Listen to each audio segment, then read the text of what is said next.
Ultrasound அப்டமனில் great 1 fatty லிவர்னு கொடுத்துருக்காங்களா? நான் ஒல்லியாக தான் இருக்கேன், ஸ்மோக் பண்ணுறதில்ல, ட்ரிங்க்ஸ் பண்ணுறதில்ல, நான்வெஜ் சாப்பிட்றதில்ல, இருந்தாலும் வந்துட்டு ஃபேட் டெபாசிஷன் வந்துட்டு எப்படி வந்துச்சுன்னு கேட்குறீங்களா? த ரீசன் பிகைன் தட் NAFLD, நான் alcoholic fatty liver disease. So என்ன ரீசனால் வந்துட்டு இது வருது? ஸோ விட்டமின் B12 டிஃபிஷியன்சி வந்துட்டு இருக்கலாம், இல்லை விட்டமின் D டிஃபிஷியன்சியாக இருக்கலாம். ஸோ ஸ்ட்ரிக்ட் வெஜிடேரியன்ஸ்க்கு வந்துட்டு ஃப்ரூட்ஸ் வெஜிடபிள்ஸில் வந்துட்டு விட்டமின் B12 கிடையாது. ஸோ அதனால் வந்துட்டு விட்டமின் B12 டிஃபிஷியன்சி இருந்துச்சுன்னா வந்துட்டு எக்ஸ்டர்னல் சப்ளிமெண்ட்ஸில் வந்துட்டு அதை எடுத்துக்கலாம். இல்லை வந்துட்டு மில்க்கு, யோகட்டு, பன்னீர் இதெல்லாம் வந்துட்டு எடுத்துக்கலாம்.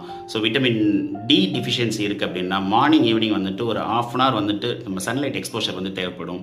ஸோ இந்த மாதிரி NAFLDயில் வந்துட்டு கண்டிப்பாக நம்ம கொலஸ்ட்ரால் லெவல் வந்துட்டு அதிகமாக தான் இருக்கணும்னு அவசியம் கிடையாது. டோட்டல் கொலஸ்ட்ரால் LDL வந்துட்டு நார்மலாக கூட இருக்கலாம், ஆனால் HDL வந்து கம்மியாக இருக்கும். HDLனா ஹை டென்சிட்டி லிப்போப்ரோட்டீன்ஸ், இது கம்மியாக இருக்கலாம். So vitamin B12 deficiency, D deficiency இருக்கா இல்லையான்றதை வந்துட்டு நம்ம செக் பண்ணிவிட்டு அதை ரெக்டிஃபை பண்ணோம் அப்படின்னா கண்டிப்பாக வந்துட்டு இந்த கிரேட் 1 ஃபேட்டி லிவர் வந்துட்டு அதுக்கடுத்து ப்ரோக்ரஸ் ஆகி சிரோசிஸ் மாதிரி எதுவும் வந்து போகாமல் நம்ம ப்ரிவென்ட் பண்ணிக்கலாம். தேங்க்யூ.